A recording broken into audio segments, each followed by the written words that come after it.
what? Cut! No, man. You're making me fall asleep. To death, bro. Okay, the line is, say what? Everybody, so, I've been watching a lot of news and seeing a lot of disturbing things going on. That's really starting to disturb me, guys. This video is just a few things that I've seen so far. We got a lot of work ahead of us, guys. I'm starting to wonder if I'm thinking they may not want to let loose of the reins that they've put around our throats. Just check it out, you'll see. These are blatant violations of our constitutional rights. Going door to door, demanding information, that's against our rights. Pulling you over just because you have a New York license plate. Ooh, major violation of our constitutional rights. Governors don't have the right, even in a state of emergency, to put our constitutional rights on the back burner.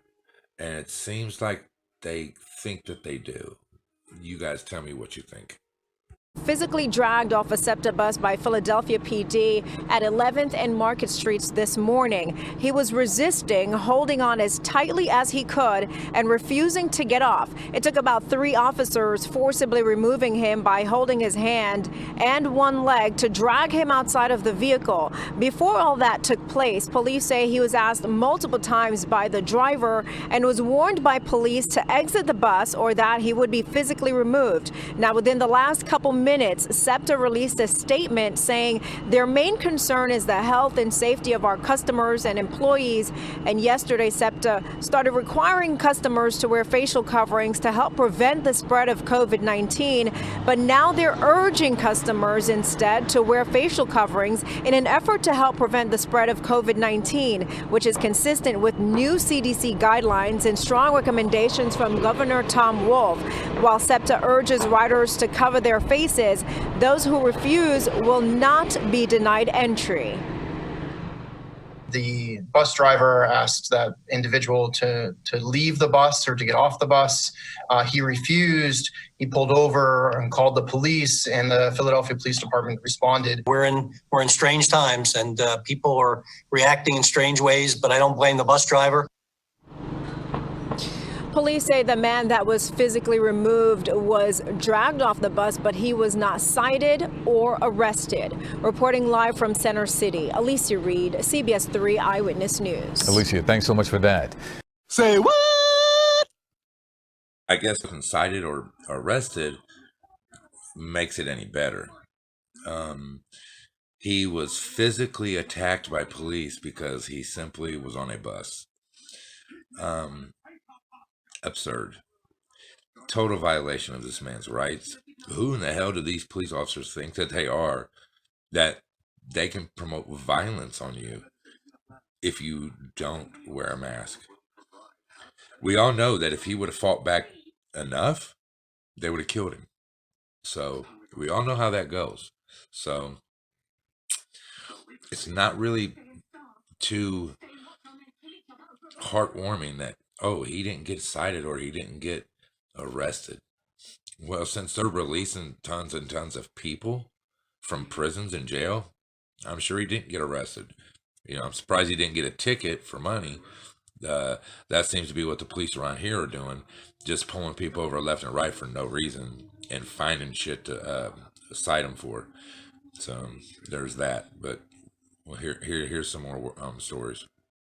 Rhode Island police have begun stopping cars with New York license plates, and the National Guard will soon help officials conduct house-to-house searches to force anyone who has traveled from New York to enter isolation.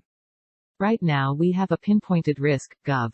Gina Raimondo, D., said, according to Bloomberg. That risk is called New York City. Raimondo on Thursday issued an executive order enforceable by law mandating that anyone who has traveled to New York via any form of transportation must enter into a 2-week self-quarantine.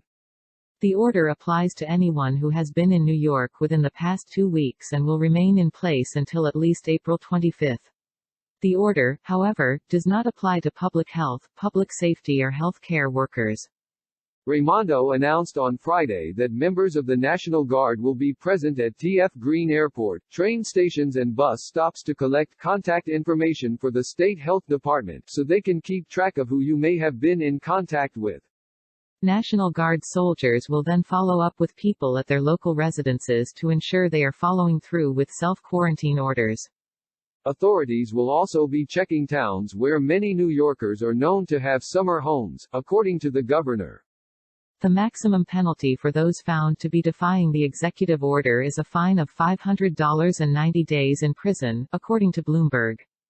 The outlet reported that state police cars were stationed along Interstate 95 northbound on Friday afternoon and that signs ordered all New York passenger vehicles to pull over at the rest stop closest to the Connecticut border.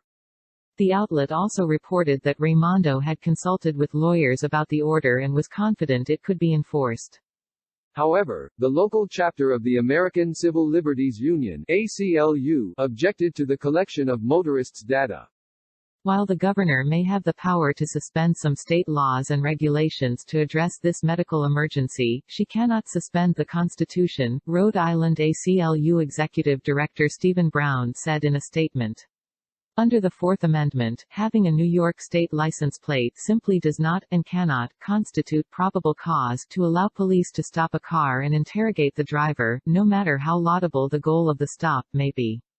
The group urged Raimondo not to follow through with such an ill-advised and unconstitutional plan. New York has emerged as the epicenter of the coronavirus outbreak in the U.S., accounting for roughly half the total number of cases in the country. New York Gov. Andrew Cuomo, D. on Saturday reported that 728 people have died in the state because of the coronavirus and said there were 52,318 confirmed cases, including 7,681 new cases. By contrast, Rhode Island reported only 203 positive coronavirus cases on Friday. Say what? So, did you hear that? Force people that are sick. Did you hear that? They said force, okay? Not only that, but, I mean, door to door, and what are they going to do if you refuse to answer their questions? Are they going to force their way in your home and temperature check everybody in your home? And if anybody's got the fever, they're going to remove them, and then, who knows? I mean, this is reminded me an awful lot of the stories I read about the rounding up of the Jews during World War II. I mean, kind of not much difference. So, I mean, these police and these military people need to wake up, and they need to understand that these are people's families, and it could be very easily their family member that this is happening to. So they need to realize, what side are they really on? Are they going to stand up and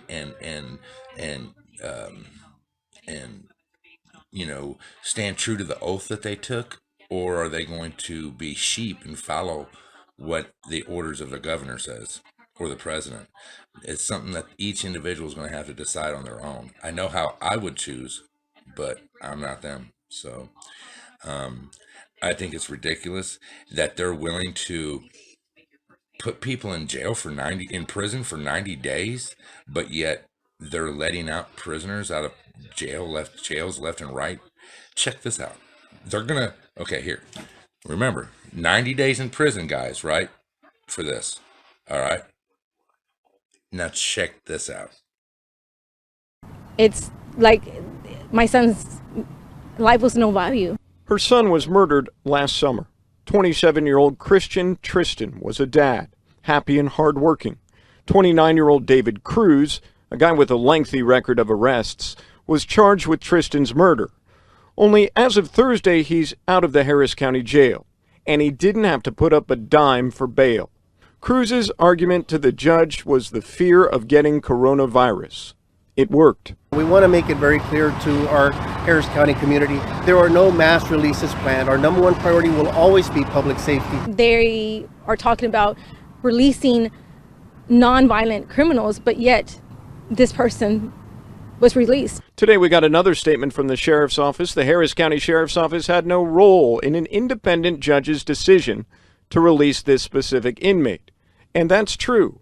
This week we've learned the sheriff asked for 35 releases. They all appear to be misdemeanor defendants.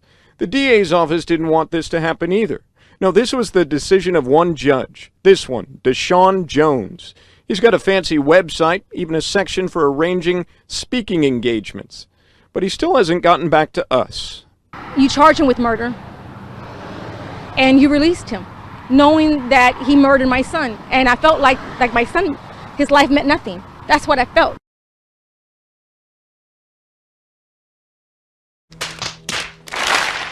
Right, and rightfully so. I mean, wow, guys. Wow. I'm all for innocent until proven guilty, okay? Sure, this guy hasn't been convicted of the murder, but obviously they have some pretty damn good evidence against this guy to have him in prison, in jail for the murder. So, I mean, for a judge to release this guy, it's absurd. It is totally absurd. And it's because, he may get sick with the coronavirus in jail. Well, what about the guy, and he might die? Well, what about the guy that is the father and the son who's no longer alive because of a good chance because of this guy? This is absurd. Fucking absurd, you guys. Check it out. Good afternoon. Cook County's public defender says desperate times call for desperate measures, arguing that this crisis is putting inmates at risk. Amy Campanelli said that she wanted a mass release. She wanted several hundred of these inmates all released at one time. Judge Leroy Martin, who is the presiding judge of the criminal division, gave Campanelli most of the things she wanted. Campanelli told Judge Martin jails are confined spaces, have poor ventilation, and inmates are restricted in their movements. To keep them incarcerated is unjust. Campanelli said, like a cruise ship or a nursing home, when the virus gains a foothold, it will spread like a wildfire. Right now, there are 5,600 inmates in the jail. The public defender says there are hundreds charged with nonviolent offenses who have underlying health conditions, pregnant inmates, and those who are jailed simply because they cannot afford bail. Well, this is what Judge Martin decided to do. Tuesday to Friday, teams of judges will look at cases brought to them by the public defender and the state's attorney's office. The judges will decide if an inmate is a danger to the community. If not, whether that inmate should be released. Last week, 100 inmates were released. These are brothers, sisters, mothers, fathers, children. They should not be locked up because it's certainly because of the crisis, but certainly because they don't need to be locked up. They don't need to be behind the walls. It took us 8 days to get 100 people out. That's too slow. That's not enough. We need 400 or 500 people a day getting released from the jail. Say what? Shit, what the fuck? 400 or 500 people a day? Okay, so isn't anybody that's in jail that hasn't went to court yet and has a bond just basically in jail because they can't afford bond? I mean, that pretty much goes for anybody. I mean, I don't think anybody that's in jail that can afford the bond is going to just sit in jail. They're going to pay their bond and be free until they go to court. That was stupid. And how are they going to, if they have, honestly, if they have 400 or 500 people a day for however many days they're going to release people, that many people a day, sitting in jail that they can release anyway, why is it taking a fucking pandemic for them to do it? Shouldn't they ease the burden of their county and city fucking, coffers by releasing these people back out on bond or whatever, or on OR bonds, signature bonds or whatever? I mean, if they can do it anyway and they don't think they're a threat and they don't think they'll run and they're all good to go, then why does it take this? Wouldn't that relief be pretty good for any city that doesn't have, not to have their jails overpopulated? That the murderer the The guy they got up in there for murder that they released. They released this guy with no bond. He didn't have to pay a fucking penny, you guys. When I got the bullshit domestic violence charge from my kids on me, I had to post, my wife had to post a $1,500 bond for me and put our house up as collateral for a $1,500 bond.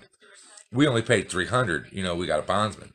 But I had to pay $300 and put my home as collateral to be able to get out of fucking jail because I didn't have a job to cover the $1,500 if I didn't go to court. I thought that was the risk the bondsman took. You know what I mean? By being a bondsman, but whatever. But that's just my point. My point is that I had to put a house up plus paid the 10% bond. Well, it was actually like 15%, 20%, whatever. But now they do the court costs in your, here they do your 10 or 15% plus your court costs for each. You have to pay court costs for every single charge you have. I don't know how much it is, $65 or some shit like that. But anyway, it goes. It's ridiculous. It's absurd. My nephew's in Pickwood right now. My wife's nephew for armed robbery. He's served every day of 8 years sentence except for 60. How come he ain't being released? He's literally done 8 years and 10 months. He's at Pickwood where they're, transitioning him to be able to get out of prison and be able to cope and deal. That's what they do there. Why not just release him early? Why not? He said that they're just throwing prisoners in the hole that have the sickness and letting them die. A guy 3 beds down from him, they live in dorms. 3 beds down from him, died in his bed, just died. They just let him lay there and die. And now they're taking him out of general population, putting him in the hole and just letting him lay in there and die. Fucking crazy, you guys. Crazy. Then the Tennessee Supreme Court just this week issued a first-of-its-type order telling judges to develop plans to reduce jail populations. It's safe to say in the coming weeks, more inmates will walk free, not endangering, but hopefully helping society fight the virus by not overcrowding the jails. So, say what? Guys, so that's pretty much all I've got. There's a lot more things out there that I want to put in this video, but I want to keep it kind of short and to the point. Look, guys, be safe. Understand that there's a lot of shit going around saying that this virus isn't real, it's fake. That's not true, you guys. This virus is 100% real. I know people that have died from this virus, okay? This virus is 100% real, all right? And it is more deadly than the flu. I mean, statistics show it is. I mean, people want to keep comparing it, saying that more people died of the flu last year. Well, everybody, this pandemic has only been going on for a few months, you guys. And look at how many people have already died. So it is more deadly than the flu. It's got like a 4% death rate, compared to a 0.014 with the flu. Them are the facts, okay? Nobody's saying, I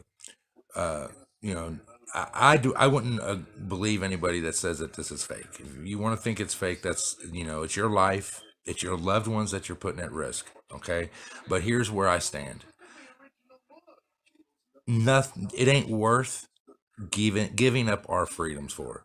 Nobody will come to my home and demand to come in and put temperatures, thermometers to my family's forehead. It will not happen. I will not allow it. They will have to kill me, and that is a threat. So think about that before you come to my door, and I'm not playing. All right? This is America. We are not slaves. We are not sheep, and it's time we start acting like it. Giving up our freedoms every day during a pandemic, if it's a choice you want to make, that's on you. But I ain't giving up my freedoms. If I have to go somewhere, I'm going to go somewhere because that's my right as an American. But I do practice safe. I keep my distance from people. I keep hand sanitizer and I keep my hands clean. I am going to protect myself during this thing, and I suggest you guys do too. All right. Look, guys, that's all I got. Think about becoming a Patreon, guys. Donating to me on PayPal, or just watch some of my videos and keep the ads up, guys. Another month I didn't make the $100. I got a whole $5 for this month. It's kind of crazy. I've really been putting in a lot of work. I'm ready to start my podcast deal that I want to do, live streams every day. I've got my front room ready to go. This is the room I'm in now, to set up a little studio. I'm gonna have a green screen and all that stuff ready to go. So y'all think about it, becoming a Patreon, or just watching my videos and keeping the ads going. Thanks, everybody. Y'all peace out.